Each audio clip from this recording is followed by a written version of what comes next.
आजमगढ़ मंडल के डीआईजी ने माफिया मुख्तार अंसारी की पत्नी अफशा अंसारी समेत 5 सदस्यों पर इनाम घोषित किया है। सभी पर 50-50 हजार का इनाम घोषित किया गया है। सभी आरोपी काफी लंबे वक्त से फरार हैं। इसके साथ ही आजमगढ़, मऊ, बलिया के भी फरार 10 आरोपियों पर इनाम रखा गया है। 15 फरार अपराधियों पर 50-50 हजार का इनाम रखा गया है।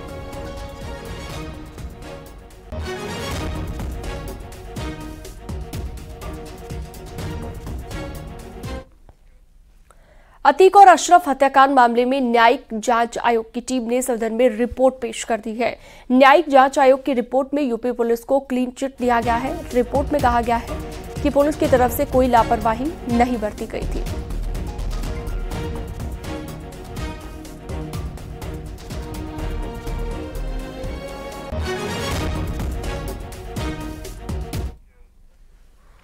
सीतापुर में पुलिस शगुन हत्याकांड का खुलासा कर चुकी है। हत्याकांड में महिला समेत उसके प्रेमी और एक आरोपी को गिरफ्तार किया गया।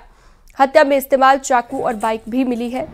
गिरफ्तार मुस्कान ने अपने प्रेमी के साथ मिलकर शगुन की हत्या करवाई थी, क्योंकि शगुन मुस्कान के प्रेम प्रसंग में बाधा बन रहा था।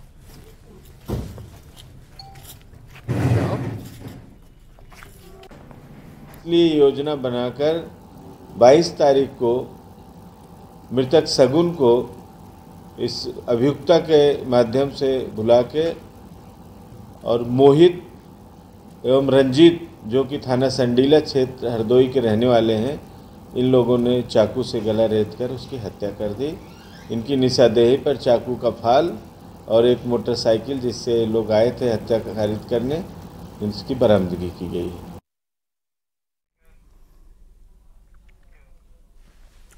कन्नौज पुलिस ने आफताब की हत्या का खुलासा कर दिया है। लड़के से पढ़ने वाले ट्यूशन स्टूडेंट ने ही मामा और चचेरे भाई के साथ मिलकर हत्या की थी। मां से अवैध संबंध होने के शक में आफताब को मौत के घाट उतारा गया था। मामला मजपुरवा गांव का है। बीते 2 जुलाई को आफताब का शव मिला था। पुलिस ने तीनों आरोपियों को गिरफ्तार कर जेल भेज दिया है।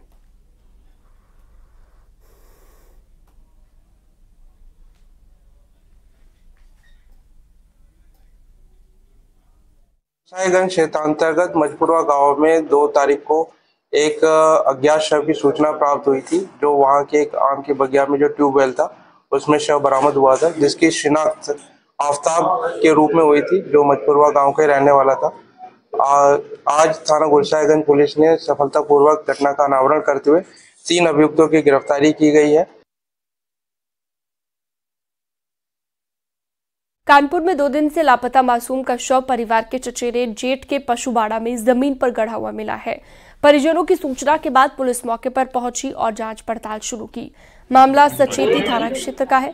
परिजन ने चचेरे जेठ पर हत्या कर शव को जमीन में गाड़ने का आरोप लगाया है। दोनों परिवार के बीच पहले से विवाद की बात सामने आई। पुलिस का कहना है कि आरोपियों को हिरासत में लेकर पूछताछ की जा रही है। तहरीर के आधार पर आगे की कार्रवाई की जाएगी। घर में जहां पर वो पशु बांधते हैं, वहां पर उस बच्चे की डेड बॉडी बरामद हुई है। इसमें परिवार के द्वारा एक अन्य परिवार पर आरोप लगाया जा रहा है, जिसमें कि हिरासत में लेकर पूछताछ की जा रही है एवं जो भी तहरीर दी जाएगी उसके उपरांत अभियोग पंजीकृत कर आवश्यक वैधानिक कार्रवाई की जा रही है। फिरोजाबाद में अधिकारियों से कोचिंग सेंटर्स पर छापेमारी की है। अधिकारियों ने कोचिंग सेंटर्स पर जाकर वहां पर सुरक्षा व्यवस्था का जायजा लिया। बिना परमिशन के चल रहे कोचिंग सेंटर्स को नोटिस भी यहां पर जारी कर दिया गया है। बेसमेंट में बच्चे पढ़ाई करते हुए कई कोचिंग सेंटर में मिले हैं, उन पर कार्रवाई की गई है। फिलहाल सभी कोचिंग सेंटर संचालक को 3 दिन की मोहलत दी गई है कि वो कमियों को दुरुस्त करा लें। पहले मैं बताऊं, ये शिक्षण संस्थान नहीं है, ये कोचिंग सेंटर है और दिल्ली की घटना को देखते हुए यहाँ छापेमारी की कार्रवाई की गई है। ये जितने भी कोचिंग सेंटर हैं वो विद्यालय समय में संचालित नहीं हो सकते, जबकि आज ये पाया गया कि विद्यालय समय में सभी संचालित हैं। तो सबसे पहले तो इनको ये निर्देशित किया जाएगा और नोटिस जारी किया जाएगा कि ये विद्यालय समय में संचालित ना करें, क्योंकि ये डमी क्लास के अंतर्गत आते हैं।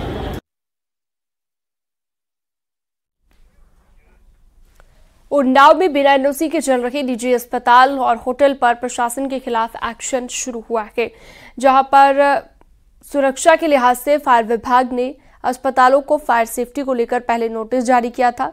फायर विभाग ने अस्पताल, मॉल और एक कॉमर्शियल बिल्डिंग में छापेमारी की है। मालिकों को मानक पूरा कराने के निर्देश दिए हैं।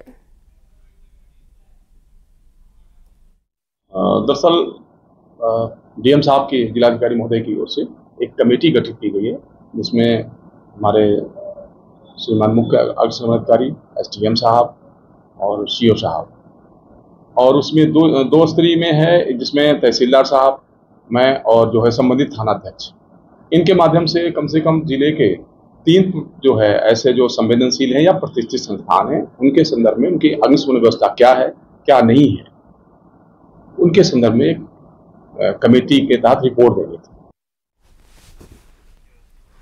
संभल में सवारियों से भरी ट्रैक्टर ट्रॉली हादसे का शिकार हो गई। ट्रैक्टर ट्रॉली स्टेट हाईवे पर पलट गई और एक शख्स की मौत हो गई, जबकि 17 लोग घायल हो गए।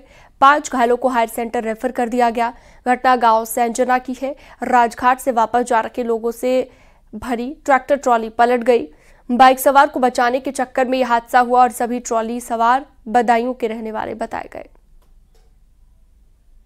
आज दिनांक 1/8/24 को समय लगभग 3:30 बजे के आसपास कुछ लोग राजघाट से अंतिम संस्कार करके वापस जरीफ नगर बदायूं की तरफ जा रहे थे। रास्ते में सामने एक बाइक आ जाने से ट्रैक्टर ट्राली अनियंत्रित हो गई, जिससे एक दुर्घटना हो गई, जिसमें उनका CHC गुन्नौर पे प्राथमिक उपचार किया जा रहा है। विधिक कार्यवाही प्रचलित है।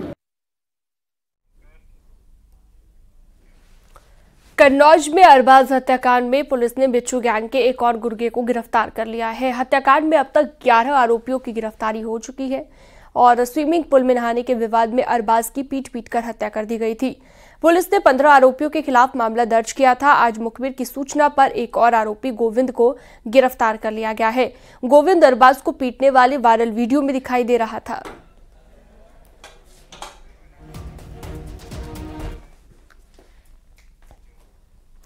अमरोहा में महिला अधिकारी से छेड़खानी के 3 आरोपियों को गिरफ्तार किया गया। अधिकारी अपने एक साथी के साथ बाइक पर कलेक्ट्रेट की ओर जा रही थी।